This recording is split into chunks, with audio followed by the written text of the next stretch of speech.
லூக்கா அதிகாரம் 22. பஸ்கா என்னப்பட்ட புளிப்பில்லாத அப்ப பண்டிகை சமீபமாயிற்று. அப்பொழுது பிரதான ஆசாரியரும் வேத பாரகரும் அவரை கொலை செய்யும்படி யோசித்து ஜனங்களுக்கு பயப்பட்டபடியினால் எவ்விதமாய் அப்படி செய்யலாம் என்று வகை தேடினார்கள். அப்பொழுது 12 ஒருவனாகிய ஸ்காரியோத் என்னும் மறுபேர் கொண்ட யூதாசுக்குள் சாத்தான் புகுந்தான். அவன் பிரதான ஆசாரியர்களிடத்திலும் சேனை தலைவர்களிடத்திலும் போய் அவரை காட்டிக் கொடுக்கும் வகையை குறித்து அவர்களோட ஆலோசனை பண்ணினான். அவர்கள் சந்தோஷப்பட்டு அவனுக்கு பணம் கொடுக்க உடன்பட்டார்கள். அதற்கு அவன் சம்மதித்து ஜனக்கூட்டமில்லாத வேளையில் அவரை அவர்களுக்கு காட்டிக் கொடுக்கும்படி சமயம் தேடினான். பஸ்காவை பலியிட வேண்டிய புளிப்பில்லாத அப்ப பண்டிகை நாள் வந்தது. அப்பொழுது அவர் பேதுருவையும் யோவானையும் அழைத்து, நாம் பஸ்காவை புசிக்கும்படிக்கு நீங்கள் போய் அதை நமக்கு ஆயத்தம் பண்ணுங்கள் என்றார். அதற்கு அவர்கள், நாங்கள் அதை எங்கே ஆயத்தம் பண்ணும்படி சித்தமாயிருக்கிறீர் என்று கேட்டார்கள். அதற்கு அவர், நீங்கள் நகரத்தில் பிரவேசிக்கும் போது தண்ணீர் குடம் சுமந்து வருகிற ஒரு மனுஷன் உங்களுக்கு எதிர்ப்படுவான்.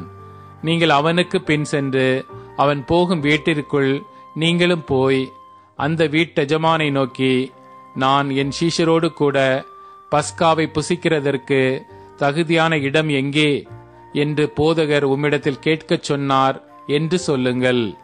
அவன் கம்பள முதலானவைகள் விரித்திருக்கிற மேல் வீட்டிலுள்ள ஒரு பெரிய அறையை உங்களுக்கு காண்பிப்பான்.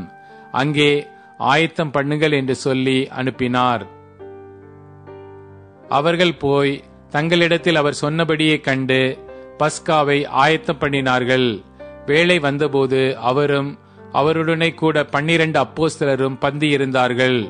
அப்பொழுது அவர் அவர்களை நோக்கி, நான் பாடுபடுகிறதற்கு முன்னே உங்களுடனே கூட இந்த பஸ்காவை புசிக்க மிகவும் ஆசையாயிருந்தேன்.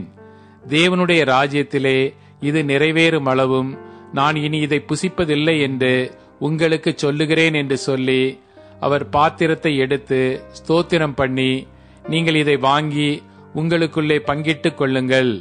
தேவனுடைய ராஜ்யம் வருமளவும் நான் திராட்சப்பழ ரசத்தை பானம் பண்ணுவதில்லை என்று உங்களுக்கு சொல்லுகிறேன் என்றார். பின்பு அவர் அப்பத்தை எடுத்து ஸ்தோத்திரம் பண்ணி அதை பிட்டு அவர்களுக்கு கொடுத்து, இது உங்களுக்காக கொடுக்கப்படுகிற என்னுடைய சரீரமாயிருக்கிறது, என்னை நினைவு கூறும்படி இதை செய்யுங்கள் என்றார். போஜனம் பண்ணின பின்பு அவர் அந்தப்படியே பாத்திரத்தையும் கொடுத்து, இந்த பாத்திரம் உங்களுக்காக சிந்தப்படுகிற என்னுடைய இரத்தத்தினால் ஆகிய புதிய உடன்படிக்கையாய் இருக்கிறது என்றார். பின்பு இதோ, என்னை காட்டிக் கொடுக்கிறவனுடைய கை என்னுடனே கூட பந்தியில் இருக்கிறது. தீர்மானிக்கப்பட்டபடியே மனுஷகுமாரன் போகிறார். ஆனாலும் அவரை காட்டிக் கொடுக்கிற மனுஷனுக்கு ஐயோ என்றார். அப்பொழுது அவர்கள், நம்மில் யார் அப்படி செய்வான் என்று தங்களுக்குள்ளே விசாரிக்கத் தொடங்கினார்கள். அன்றியும் தங்களில் எவன் பெரியவனாயிருப்பான் என்று அவர்களுக்குள்ளே வாக்குவாதம் உண்டாயிற்று. அவர் அவர்களை நோக்கி, புற ஜாதியாரின் ராஜாக்கள் அவர்களை ஆளுகிறார்கள். அவர்கள் மேல் அதிகாரம் செலுத்துகிறவர்களும் உபகாரிகள் எண்ணப்படுகிறார்கள். உங்களுக்குள்ளே அப்படி இருக்கக்கூடாது. உங்களில் பெரியவன் சிறியவனைப் போலவும் தலைவன் பணிவிடைக்காரனைப் போலவும் இருக்க கடவன். பந்தி இருக்கிறவனோ பணிவிடை செய்கிறவனோ எவன் பெரியவன்? பந்தி இருக்கிறவன் அல்லவா? அப்படி இருந்தும் நான் உங்கள் நடுவிலே பணிவிடைக்காரனைப் போல் இருக்கிறேன். மேலும் எனக்கு நேரிட்ட சோதனைகளில் என்னோட கூட நிலைத்திருந்தவர்கள் நீங்களே. ஆகையால் என் பிதா எனக்கு ஒரு ராஜ்யத்தை ஏற்படுத்தினது போல நானும் உங்களுக்கு ஏற்படுத்துகிறேன். நீங்கள் என் ராஜ்யத்திலே என் பந்தியில் போஜன பானம் பண்ணி இஸ்ரவேலின் 12 கோத்திரங்களையும் நியாயம் தீர்க்கிறவர்களாய் சிங்காசனங்களின் மேல் உட்காருவீர்கள் என்றார். பின்னும் கர்த்தர், சீமோனே சீமோனே, இதோ கோதுமையை சுளையினால் புடைக்கிறது போல சாத்தான் உங்களை புடைக்கிறதற்கு உத்தரவு கேட்டுக்கொண்டான். நானோ உன் விசுவாசம் ஒளிந்து போகாதபடிக்கு உனக்காக வேண்டிக் கொண்டேன். நீ குணப்பட்ட பின்பு உன் சகோதரரை ஸ்திரப்படுத்து என்றார்.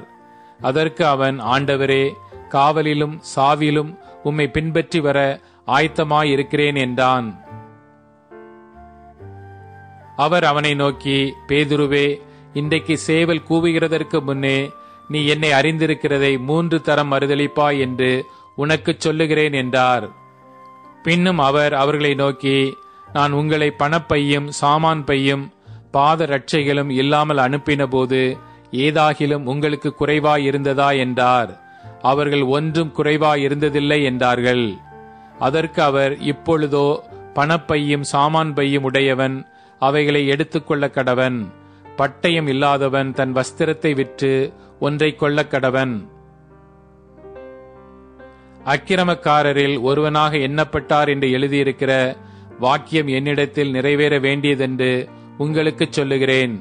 என்னை பற்றிய காரியங்கள் முடிவு பெறும் காலம் வந்திருக்கிறது என்றார். அதற்கு அவர்கள், ஆண்டவரே, இதோ இங்கே 2 பட்டயம் இருக்கிறது என்றார்கள். அவர் போதும் என்றார். பின்பு அவர் புறப்பட்டு வழக்கத்தின்படியே ஒலிவ மலைக்கு போனார். அவருடைய சீஷரும் அவரோடே கூட போனார்கள்.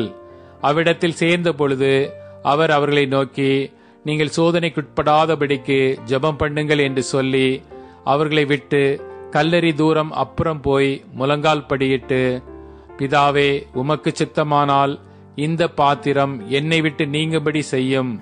ஆயினும் என்னுடைய சித்தத்தின்படி அல்ல, உம்முடைய சித்தத்தின்படியே ஆகக் கடவது என்று ஜெபம் பண்ணினார்.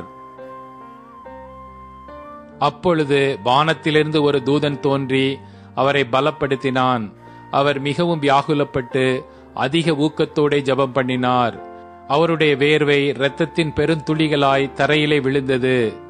அவர் ஜெபம் பண்ணி முடித்து எழுந்திருந்து தம்முடைய சீஷரிடத்தில் வந்து, அவர்கள் துக்கத்தினாலே நித்திரை பண்ணுகிறதைக் கண்டு, நீங்கள் நித்திரை பண்ணுகிறதென்ன? சோதனைக்குட்படாதபடிக்கு எழுந்திருந்து ஜெபம் பண்ணுங்கள் என்றார். அவர் அப்படி பேசுகையில் ஜனங்கள் கூட்டமாய் வந்தார்கள்.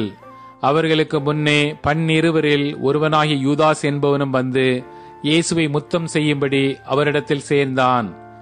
இயேசு அவனை நோக்கி, யூதாசே, முத்தத்தினாலேயோ மனுஷகுமாரனை காட்டிக் கொடுக்கிறாய் என்றார். அவரை சூழ நின்றவர்கள் நடக்கப் போகிறதைக் கண்டு, ஆண்டவரே, பட்டயத்தினாலே வெட்டுவோமா என்றார்கள். அந்தப்படியே அவர்களில் ஒருவன் பிரதான ஆசாரியனுடைய வேலைக்காரனை வலது காதர வெட்டினான். அப்பொழுது இயேசு, இம்மட்டில் நிறுத்துங்கள் என்று சொல்லி அவனுடைய காதை தொட்டு அவனை சொஸ்தப்படுத்தினார். பின்பு இயேசு தமக்கு விரோதமாய் வந்த பிரதான ஆசாரியர்களையும் தேவ ஆலயத்து சேனை தலைவர்களையும் மூப்பர்களையும் நோக்கி, ஒரு கள்ளனை பிடிக்க புறப்பட்டு வருகிறது போல நீங்கள் பட்டயங்களையும் தடிகளையும் எடுத்து புறப்பட்டு வந்தீர்களே. நான் தினம்தோறும் தேவ ஆலயத்தில் உங்களுடனே கூட இருக்கையில் நீங்கள் என்னை பிடிக்க கை நீட்டவில்லை. இதுவோ உங்களுடைய வேலையும் அந்த காரத்தின் அதிகாரமாய் இருக்கிறது என்றார்.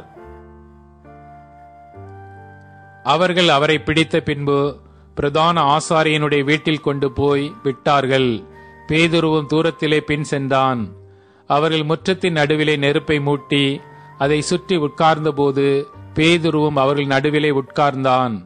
அப்பொழுது ஒரு வேலைக்காரி அவனை நெருப்பண்டையிலே உட்கார்ந்திருக்க கண்டு அவனை உற்று பார்த்து, இவனும் அவனோடு இருந்தான் என்றான்.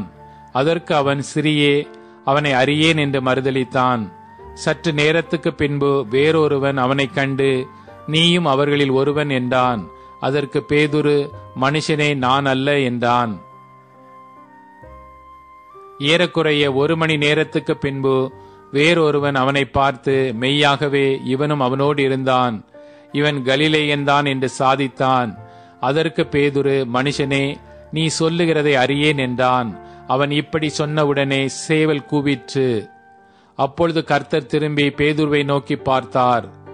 சேவல் கூவுகிறதற்கு முன்னே நீ என்னை 3 தரம் மறுதலிப்பாய் என்று கர்த்தர் தன்னிடத்தில் சொன்ன வசனத்தை உடனே பேதுரு நினைவு கூர்ந்து வெளியே போய் மனம் கசந்து அழுதான். இயேசுவை பிடித்து கொண்ட மனுஷர் அவரை பரியாசம் பண்ணி அடித்து அவருடைய கண்களை கட்டி அவருடைய முகத்தில் அறைந்து, உன்னை அடித்தவன் யார்? அதை ஞான திருஷ்டியினால் சொல் என்று அவரை கேட்டதுமன்றி மற்றும் அநேக தூஷண வார்த்தைகளையும் அவருக்கு விரோதமாகச் சொன்னார்கள். விடியற் காலமான போது ஜனத்தின் மூப்பரும் பிரதான ஆசாரியரும் வேத பாரகரும் கூடி வந்து தங்கள் ஆலோசனை சங்கத்தில் அவரை கொண்டு வந்து நிறுத்தி, நீ கிறிஸ்துவா, அதை எங்களுக்கு சொல் என்றார்கள். அதற்கு அவர், நான் உங்களுக்கு சொன்னாலும் நம்ப மாட்டீர்கள். நான் உங்களிடத்தில் வினாவினாலும் எனக்கு மாறுத்தரம் சொல்ல மாட்டீர்கள். என்னை விடுதலை பண்ணவும் மாட்டீர்கள். இது முதல் மனுஷகுமாரன் சர்வ வல்லமையுள்ள தேவனுடைய வலது பாரிசத்தில் வீற்றிருப்பார் என்றார். அதற்கு அவர்கள் எல்லாரும், அப்படியானால் நீ தேவனுடைய குமாரனா என்று கேட்டார்கள். அதற்கு அவர், நீங்கள் சொல்லுகிறபடியே நான் அவர்தான் என்றார். அப்பொழுது அவர்கள், இனி வேறு சாட்சி நமக்கு வேண்டுவதென்ன? நாமே இவனுடைய வாயினாலே கேட்டோமே என்றார்கள்.